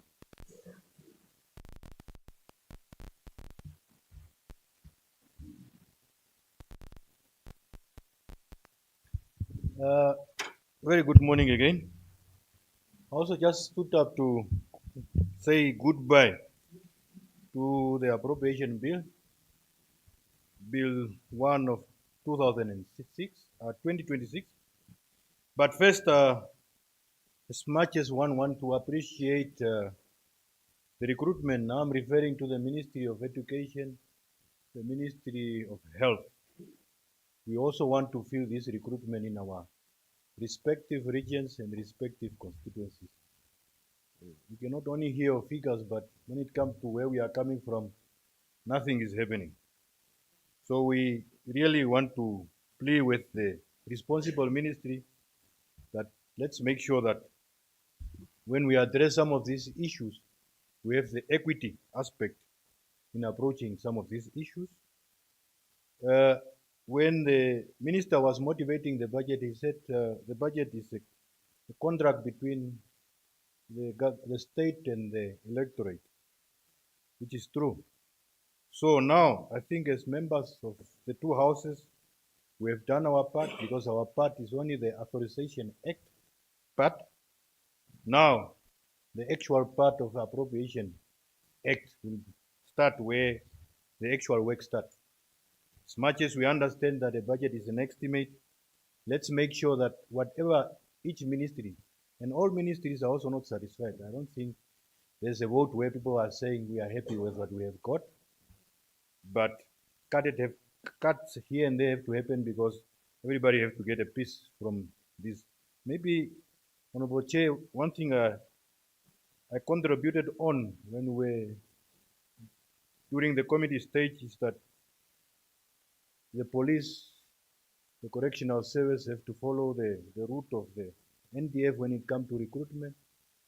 And I'm just trying to correct one thing as a leader. You sometimes also, when something happens, you must change. So I also want to commend Mayor General Hamunyela from Namibia Correctional Service that I have seen the last list. It's region-based. So one want to commend them that at least they have followed what we are requesting, because at the end of the day, we only want equity in recruitment. Another thing that I wanted to mention that was just now said by the last contributor, I think my senior from Kavango East, West, is the issue of Constituency Development Fund. The Honorable Sangwasa is in Kenya. I don't know, Chairperson, how do we make sure that our people that are benefiting from this constituency fund in Kenya, whether they can have a dinner with the minister as is in Kenya? Hopefully when it comes back, we will then have a different language to communicate. Another thing also that I want to say to our mother ministry is this late authorization of our budget. It doesn't serve any purpose. We run the marathon of making sure that the budget happens. And what really hurt me, honorable members, is that sometimes we are asked as a region to submit ceilings, where we are given certain ceilings and say, this is for Kavango West, this is for Shiongipa, this is for whatever region. But after that ceiling, you still have to wait for another month, 2, for your budget to be approved. So I'm always singing this song that why can we not make these ceilings automatic authorizations of our budget? Because whenever you want to spend or when you want to ask money, you are told the budget is not yet approved. Equally, I also want to thank Honorable Sangwasa that at least he's also pushing the regional councillors and local authority that we need to submit our audit reports, which is a very good thing, because at the end of the day, as regional council, we are not even in good terms to go and borrow money from banks because of these outstandings that we need to submit. Another issue that I wanted to say is that maybe we need to, moving forward, to see how we can play a role, because, Honorable Chair, I want us to change the cycle of the municipality budget. It must also align with the others, because it doesn't serve any purpose if we are saying we are serving the same people. We need to have a same informative way of approaching, because at the end of the day, as much as we are planning together, there is that leeway, because their budget is normally ending, I think it is not June, end of June. So they need to align, because at the end of the day, you are saying as a regional council, you also have to oversee what is happening at local authority. One thing I have realized is that, and it's within the ministries, sometimes with the late approval of budgets, you end up that towards the end of the year, you will find a lot of emergency when it comes now to the submissions of quotations. That's one thing. Maybe also we are fortunate now that we have deputy ministers in our mix. Maybe it's just a request that you need to take up, because as much as we are trying to work, sometimes there is an imbalance, because when it becomes an emergency program, especially when people have to submit quotation on an emergency basis before the financial year, it's where the whole program of cat and mouse is playing, because now you are forced in a position to make the people in offices are then given authorization to select. So with this, that's where some good people are benefiting from this. At the end of the day, we want balance, and when we want balance, this budget must be approved on time. With that said, Honorable Chairperson, I also want to thank my brother, Honorable Dawanifa, for the good job that you have done. Sometimes it's not easy that somebody's just been given and say, go swim, not knowing how deep it is, but you have really carried this to the best of your ability. So when you say Ohangwena is a region of excellence, somehow smart people, we pick it up and say, it really indeed looks smart. So we also want to thank you for that. But otherwise, in your absence, Chair, we're in good hand of our Vice Chair. We also want to commend her and say thank you. When you were looking after the house, we were still together as a group. So I believe you are in good hand, because the chairperson is always saying that Don't worry, she will not disappoint you as long as I give her the responsibilities. The other part is my honorable members, especially the members that are new to this environment. I really wholeheartedly want to appreciate what you were doing. I thought this is the first of the many, but you really have outperformed. You have shown that you were not just mere representative of your people. They did not make mistakes when they brought you to this house. So I really want to thank you from the bottom of my heart and say, job well done. And then lastly, maybe to the leadership of, through the secretary, and say, Secretary, as much as we push you here and there, we are not just pushing, we are pushing for a purpose. And please just bear with us, and we really also want to appreciate your leadership under your capable hand. I want to say thank you. With that said, really wholeheartedly want to say, let's go. The people that are responsible for spending this money, go spend the money, but expect National Council members who will come and hold you account as part of our work. And I believe we will then satisfy the Namibian people. With that submission, I support the bill. Thank you so much. I am reliably informed that Honorable Sazuni's hand was up. Okay, thank you so much.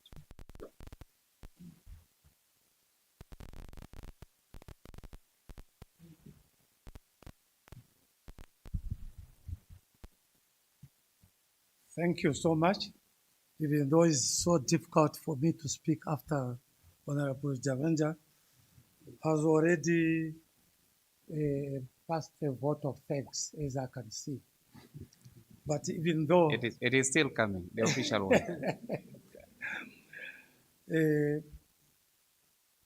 The chairperson of the council and the vice chair, Honorable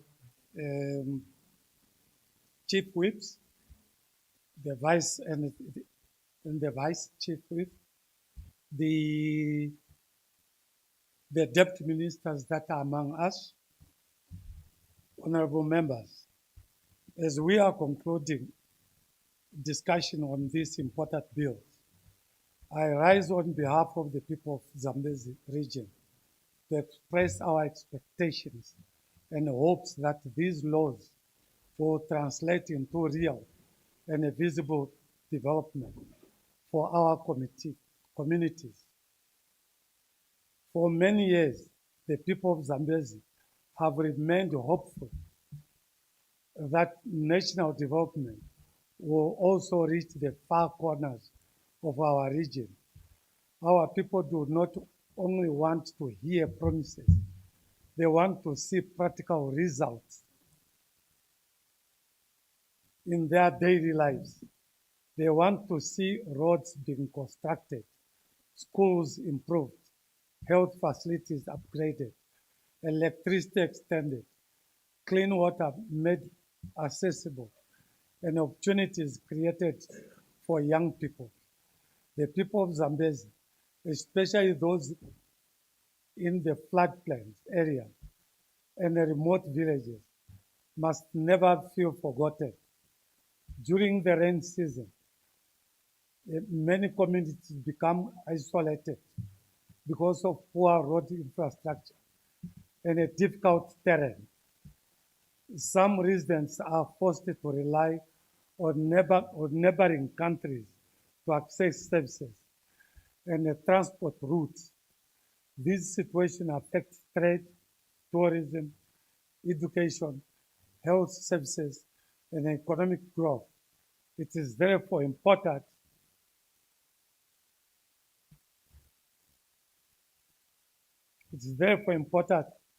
that development projects are implemented fairly and urgently in our region, especially in the Kabe South, because they've got only 3 months of allowing the projects to take, otherwise the flood takes its course. Honorable members, all 121 constituencies of Namibia must equally enjoy the fruits of our independence. Development should not only be concentrated in certain areas, while others continue to lag behind. True national development means ensuring that every Namibian, regardless of where they live, feels included in the progress of the nation. Zambezi has enormous potential in tourism, agriculture, fisheries, and a cross-border trade. With proper investment in roads, bridges, electricity, water infrastructure, schools, and clinics, our region can contribute even more meaningfully to the national economy. Projects implemented in Zambezi will not only benefit our people locally, but they will also strengthen regional integration, improve connectivity, create jobs, and stimulate economic activity for the country as a whole. I therefore call upon the government and all stakeholders to ensure that development projects in Zambezi are prioritized and completed effectively. The people of our region deserve the same level of service delivery and infrastructure development enjoyed elsewhere in Namibia. As a leader, we must make discussions that leaves no community behind. Let us ensure that the promises contained in these bills are reflected in the lives of ordinary citizens. Only then will our electorates truly believe in the work we are doing in this House. The people of Zambezi are ready to contribute to the development of Namibia. What they ask for is inclusion, equal opportunity, and a visible progress. Let us work together to ensure that every project undertaken in our country benefits all Namibians, including the people of Zambezi. I so submit. Thank you so much, Honorable Sezuni. I'm about to give the floor to the Vice Chairperson to conclude the debate. But before I do that, if I can ask, maybe there is somebody who would like to contribute before we give the floor to Honorable Nona. Okay. Honorable Chairperson, Honorable Vice Chairperson, the Chief Whip, and the Vice Chief Whip, Honorable Deputy Minister, Samidis to us, honorable members. I rise to say something before the chance of the Vice Chairperson. I would like to thank Her Excellency, the President of the Republic of Namibia, for appointing our Minister of Finance, Honorable Shafuda, who come up with tangible budget whereby our appropriate bill, Bill 1, being tabled in this House. I would like just to say a few things concerning the Ministry of Works and Transport, why our Deputy Minister is available. We have constituents that are situated in the flood-prone areas, and the community in those constituencies used to be suffered a lot. We have some constituency that is situated in a deep sand areas, particularly in Oshikoto, Hangwena, and other parts of Kavango West, Kavango East. So these people are also suffered to get an access to the basic service whenever they need it. Therefore, when I look to the budget that allocated to transport,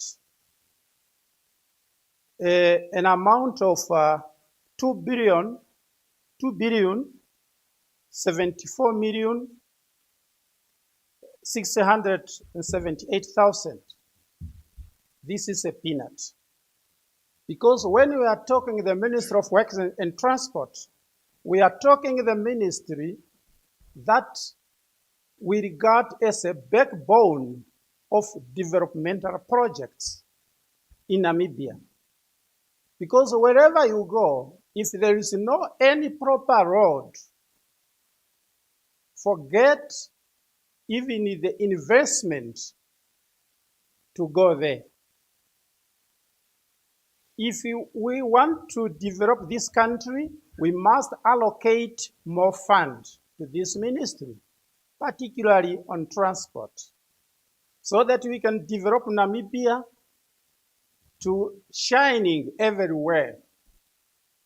When you go to other countries that we regard as developed countries, we look on the roads. And we must allocate more funds to develop this country.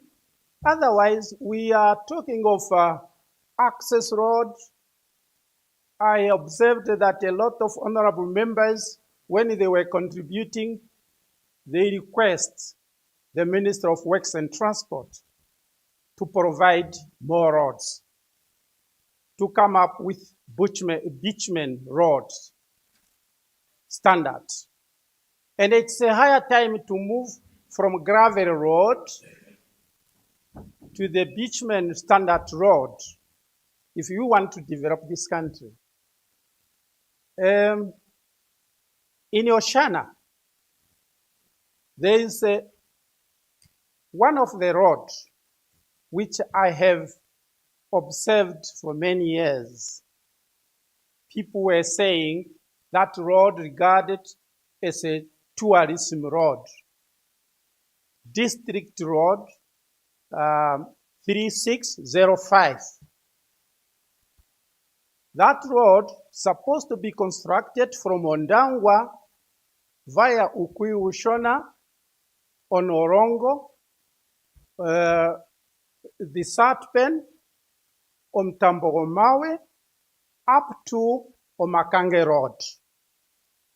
But up to now, it's not constructed because of the lack of funds.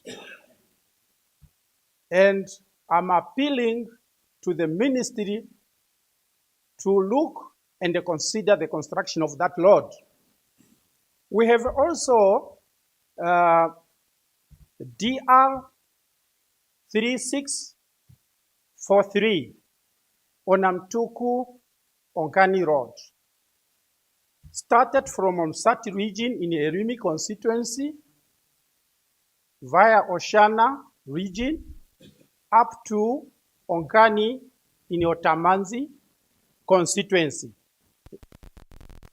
This road is only the road currently used by the farmers whenever they go to their farmers during the rain season. But during the rain season, you can't use that road. Why? It used to be damaged by the floods.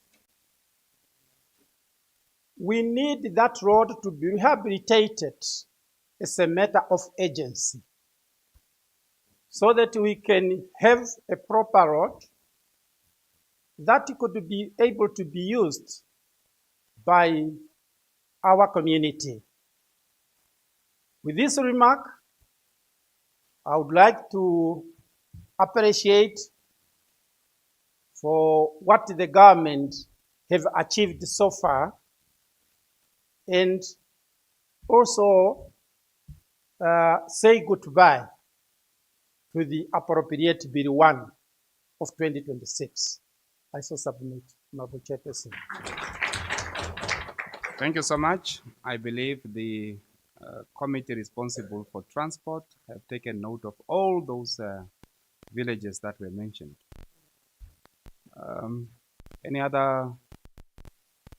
Right. Honorable members, it has been a tradition of this House for the Vice Chairperson to conclude a debate such as this one. I now give the floor to the Vice Chairperson for her to do what is known for her. Honorable Chairperson, thank you very much for this opportunity. Before I get into my contribution, Honorable Chairperson, I've just realized as I was sitting at this chair that this was the only moment I took to reflect. When we started in National Council this year, we came in as firefighters. We were just deployed, and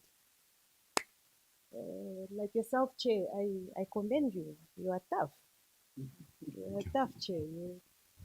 In our language, we say, kumpu. Unfortunately, you were not here when Elder Sikongo said they tried, but they knew they were going to make a mistake. They failed. And unfortunately, unlike my elder, Honorable Sikongo, I don't know songs, but I promise that next time in the next session, it's Honorable Sikongo will also be referring to Lucky Dube. Maybe Brenda Fassi at some certain point. So what I was trying to say, Honorable Chairperson, is as I walked in here into the chamber today, in the last 5 years, my chair was 2 seats away from me. I still went to that chair. And that was the moment of reflection that I'm referring to realize that no, madam, that's not your chair. This is your chair. And every single time you keep referring to me as the vice chairperson, Honorable Chair, it strikes my spine to say, what a time to be alive. What a time to be alive. And it carries some sort of heaviness on my shoulder to realize that not only do I carry my generation, Chair, I carry the generation before me and the generation that looks up to me. So this is an opportunity. And I thank the ancestors, our forefathers and our foremothers who had made this opportunity possible. Honorable Chairperson, honorable members, let me also take this opportunity to bid farewell to the Appropriation Bill, Bill 1 of 2026. At the outset, allow me to express sincere appreciation to Her Excellency the President Netumbo Nandi-Ndaitwah for the introduction of the National Youth Fund, an initiative that speaks not only to policy, but to possibility, not only to governance, but to future of this nation. It is leadership that reminds us that true progress is measured not by how far we reach the privileged, but by how far we reach those who are furthest behind. This fund, Honorable Chairperson, must not only serve the youth who are already visible, but it must also see those who are unseen. The young person who is in the city who has access to Wi-Fi, information and network, and the young person in a remote village where opportunity is not only digitally reachable, but who has never attended a workshop, who has never been guided, and who has been forced to choose survival over dreaming, and yet still carries equal brilliance, creativity, and potential as many other Namibian youth. Honorable Chairperson, access in Namibia is unfortunately not equal. There are young people already who are in the system, connected to schools, mentors, and information, while others stand outside that system, yet are expected to compete in the same economy without the same tools. And that is not equality, it is distance. A fund that only reaches the informed is not empowerment. It is a system that only serves the connected, and this is not what you call inclusion. Therefore, this initiative must become something that is seen, felt, reached like a river flowing across every constituency, village, and settlement. We must move beyond offices and websites and take this fund directly to the people through mobile outreach, constituency visits, school engagements, and community activations, making it possible and trusted, because if young people cannot see it, trust me, Honorable Chairperson, they will not believe that it belongs to them. Honorable members, we must also remove the silent barriers that prevent the youth from starting. Entrepreneurship cannot be encouraged while its entry point remains costly and complex. Therefore, I strongly call for a structured partnership with BIPA and relevant institutions to decentralize business registration through mobile services, simplified processes, and on-site assistance in rural areas. And we must seriously consider subsidizing and waiving registration fees, my apologies, for young people who cannot afford them. And I'm going to repeat this part. I want us to seriously consider subsidizing and waiving registration fees for young people who cannot afford them, because we cannot ask a generation to rise while placing the first step behind financial barrier. In rural areas, ideas remain unbuilt, not because they lack value, Honorable Chairperson, but because there's no transport, because there's no internet, because there's no guidance, and so potential is lost quietly, not dramatically. We must ensure that every constituency has dedicated resource personnel, my apologies, who actively guide and follow up with young people. We must make inclusion intentional through local languages and, honorable members, through Braille. For the longest time, we've been forgetting our brothers and sisters who are visually impaired or who suffer from any sort of disability, and make sure that accessible communication, not because inclusion is something that we want to talk about, but because inclusion does not reach everyone, and that is not what we would want to term it. Let the National Youth Fund not become a door that only opens for those who already have keys, but a bridge that carries every young person, every Namibian across, regardless of where they start. Honorable Chairperson, honorable members, the scars of the war have not faded with time. They settle deep within the soul. Many of our veterans walk amongst us with smiles on their faces, but silent battles in their minds. They carried a nation on their backs when it was not yet free. Yet today, many carry the pain alone. Some of them do not speak about what they saw, what they lost, or what they are still reliving at night when the world is quiet. It is in that silence that I believe that we must act differently. I therefore propose that we identify and train willing veterans to provide peer-based psychological support, because sometimes healing does not begin in the hospitals. It begins when somebody says, I was there too. Who better to understand their wounds than those who walk through the same fire? Healing must not only be clinical, it must also be human. It must come from within the very community that suffered the struggle together. Honorable Chairperson, I'd like to take this opportunity to commend the Ministry of Education for the planned student village that is planned to be built in Khomasdal, specifically Khomasdal constituency, extension 16. It is a meaningful step forward, and I want to take this opportunity, Honorable Chairperson, to announce to the House that when I became councillor for the first time in 2020, the very first challenge that I received from the young people was, where's our student village?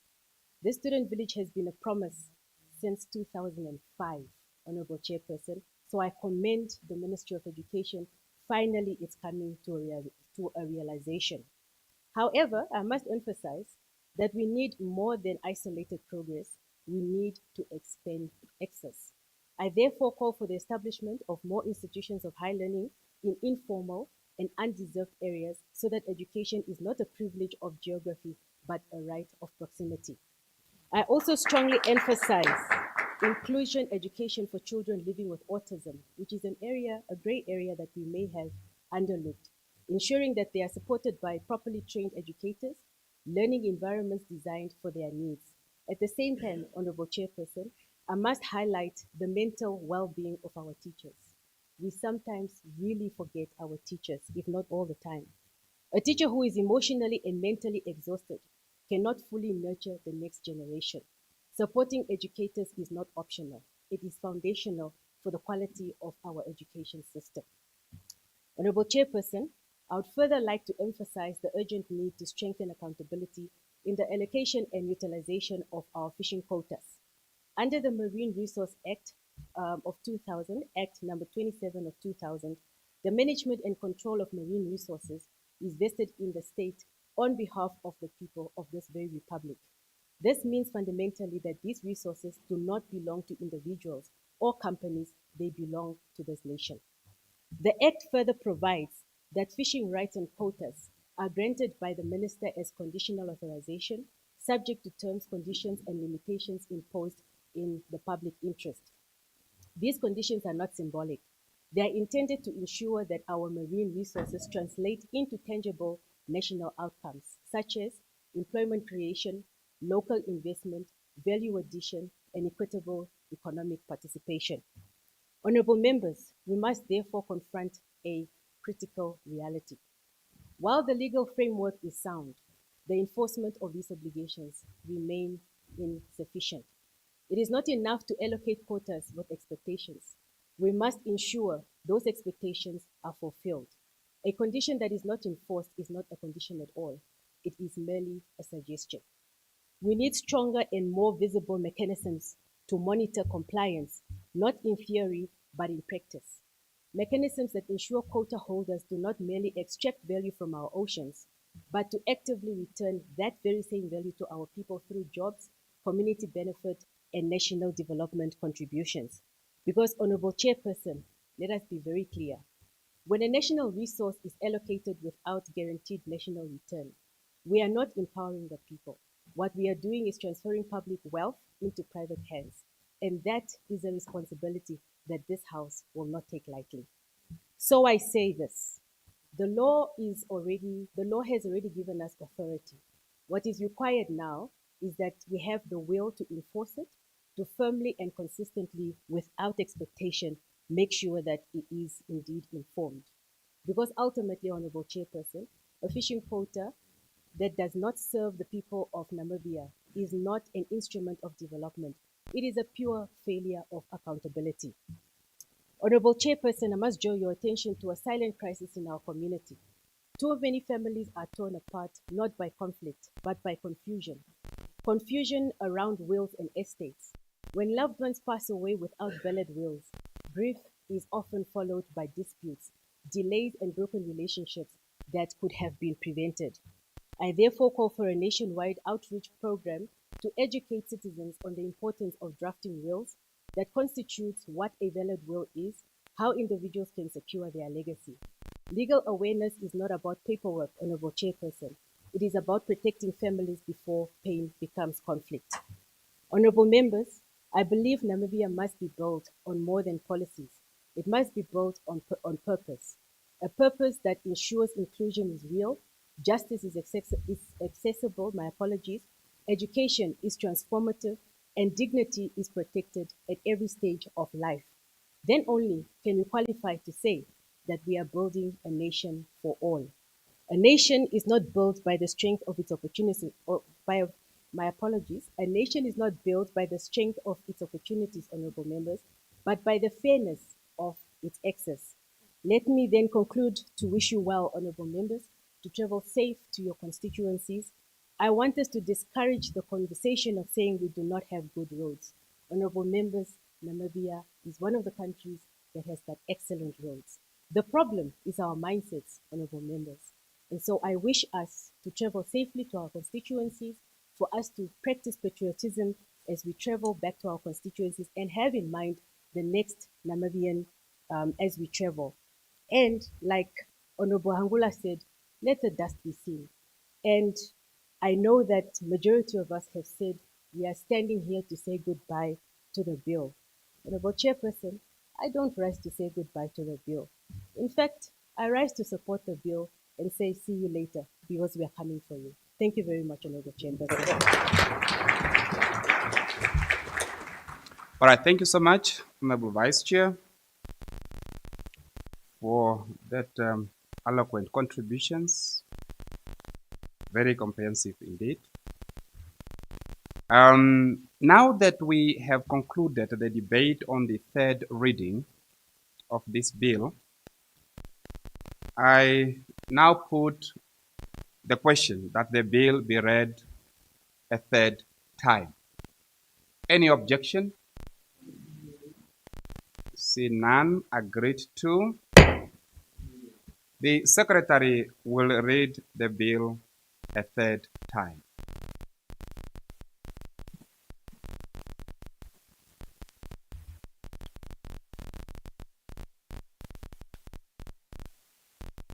Appropriation Bill, Bill number 1 of 2026.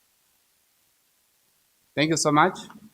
Honorable members, what it actually means is that the bill is now passed and it will be referred through the relevant route to the head of state for assent. Congratulations.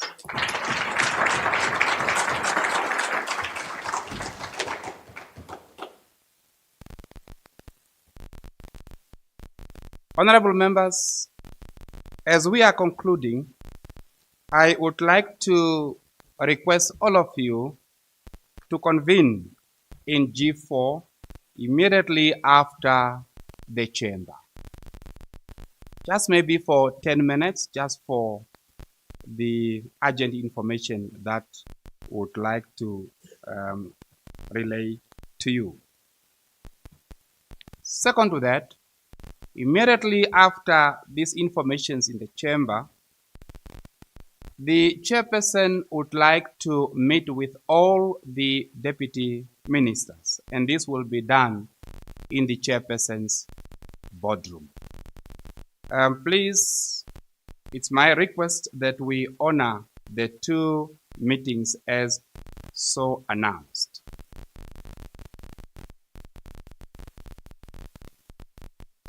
That was the order of the day. Honorable Emma Tangi Mteka, the Vice Chairperson of the National Council, Honorable Olivia Angua, the Chief Whip, and all other whips that are present here, Honorable Deputy Ministers, Honorable Members, Advocate Tosi, the Secretary to National Council, the staff members, the media, ladies and gentlemen. We are concluding the first ordinary sessions of the 7th National Council. As indicated in my opening remark, this session was convened to deliberate on the Appropriation Bill, Bill 1 of 2026.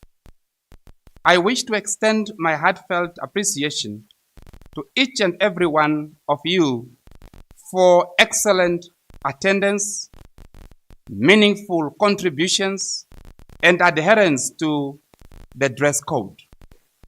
And of course, the general decorum that reflected the dignity of this House.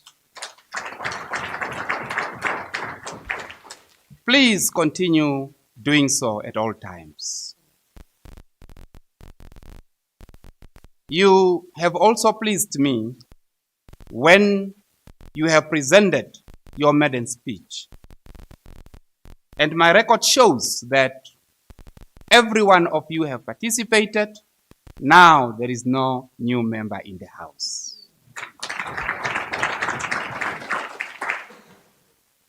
Honorable members,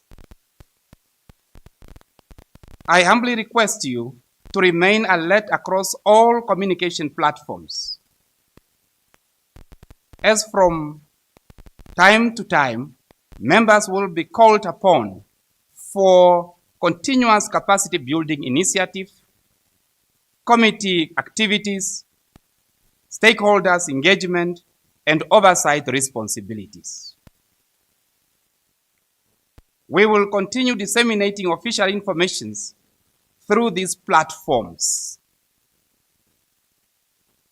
In this regard, your active participation is vital to the effectiveness of our work.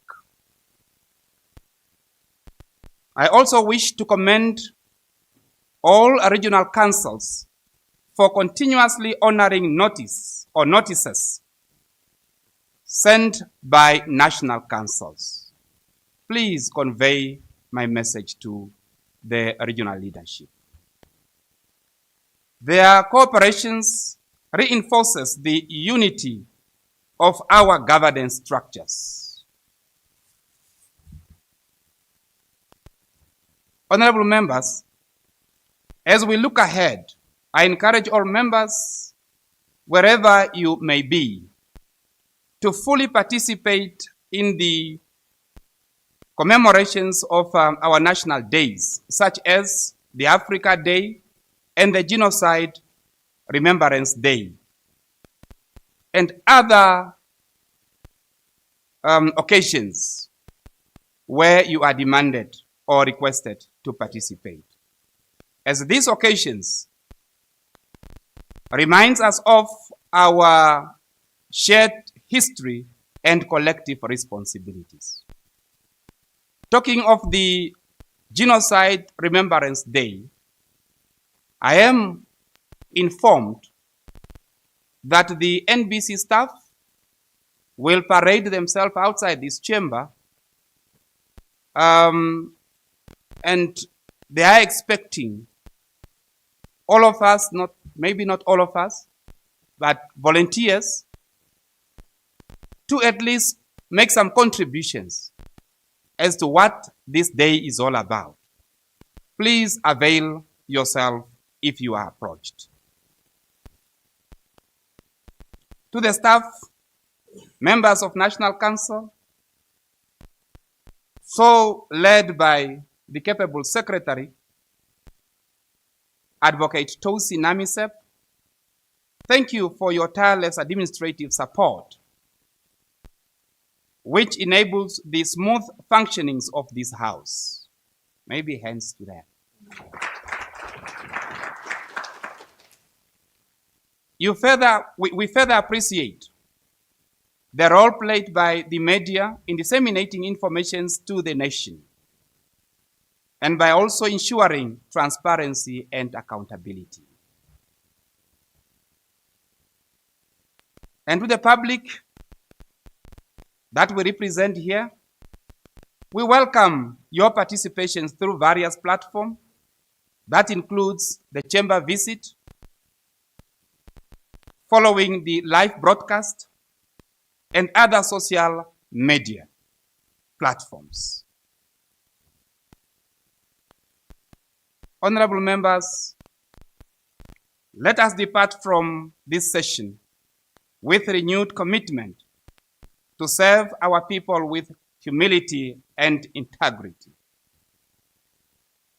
I wish you a safe travel back to your respective regions. But please, as you are doing so, try by all means to observe the road traffic regulations. I'm happy the Deputy Minister of Transport is here, and I believe is supporting me. Thank you so much for the attention, and thank you once again for being so committed for the past 11 days. Hands to your side.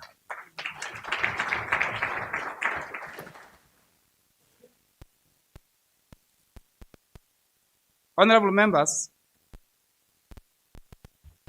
I shall now call upon the Chief Whip to adjourn the House.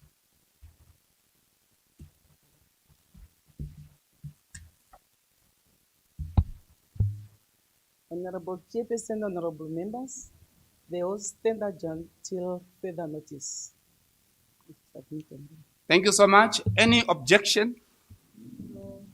Don't want to object. Agreed to? Thank you so much. The House stand adjourned until further notice, and so agreed.